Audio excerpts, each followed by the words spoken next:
30 menit sebelum penutupan perdagangan kemarin, bursa menghentikan sementara perdagangan alias trading halt setelah IHSG turun 5%. Kita pantau perdagangan hari ini bersama jurnalis Kompas TV Dian Silitonga. Dian, bagaimana perdagangan hari ini dan bagaimana langkah lebih lanjut dari otoritas untuk menjaga pasar saham dari tekanan yang begitu dalam? Ya, my sister, pada penutupan perdagangan hari kemarin, ini IHSG kita memang terkoreksi cukup dalam sebesar 5,01%, berada di level 4.895. Karenanya seperti yang tadi Anda sampaikan, akhirnya Bursa Efek Indonesia mengambil kebijakan untuk melakukan trading halt atau pembekuan sementara perdagangan selama 30 menit. Hal ini dilakukan untuk mengurangi kepanikan pasar. Dan kalau kita mau mengingat, my sister dan juga saudara, memang belakangan ini pergerakan IHSG kita cenderung menurun. Kalaupun ada rebound, biasanya angkanya tidak terlalu signifikan. Karenanya ini Otoritas Jasa Keuangan menyikapi hal tersebut, mengeluarkan kebijakan baru tentu saja untuk mengantisipasi adanya fluktuasi yang tajam pada pergerakan pasar modal kita. Apa saja aturan baru yang dikeluarkan oleh OJK? Kita akan lihat.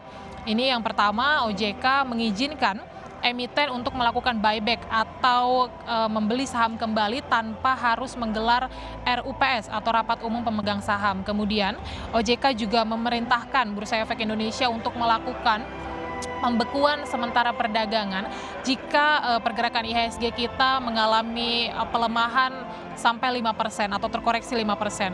Kemudian juga OJK mengubah batas auto rejection bawah yang semula diatur 10%, per hari ini diubah atau diturunkan menjadi 7%. Kita juga akan melihat, my sister dan juga saudara, bagaimana atau seperti apa batasan auto rejection yang baru.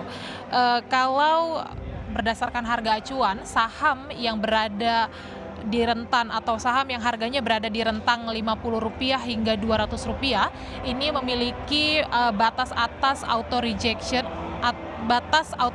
atas sebanyak 35%. Kemudian untuk saham yang harga acuannya berada di rentang Rp200 hingga Rp5.000 ini memiliki batas auto rejection atas sebanyak 25%. Kemudian untuk saham yang harga acuannya berada lebih dari Rp5.000 ini memiliki batas auto rejection atasnya 20%. Dan perlu diketahui saudara, kondisi pelemahan pasar modal ini tidak hanya terjadi di dalam negeri saja, tetapi ini juga dialami oleh bursa dunia. Kalau kita mau lihat contohnya saham Wall Street saja, ini kami pantau juga sudah mengalami terkoreksi lebih dari 5%. Kemudian juga saham Asia juga terkoreksi, angkanya mencapai atau lebih dari 3% begitu.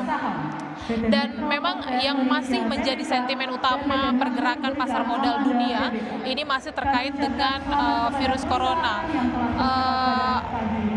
Psikologis investor dan juga lesunya pasar modal ini memang makin terasa sejak Organisasi Kesehatan Dunia atau WHO mengumumkan virus corona sebagai pandemi global. Karenanya ini saudara, terkait dengan dampak dari COVID-19 yang memang dapat terasa di sektor perekonomian, pemerintah juga kembali bergerak. Informasi yang kami terima saat ini, pemerintah juga masih menggodok finalisasi stimulus jilid 2 yang kabarnya ini akan mencakup kebijakan fiskal dan juga non fiskal begitu.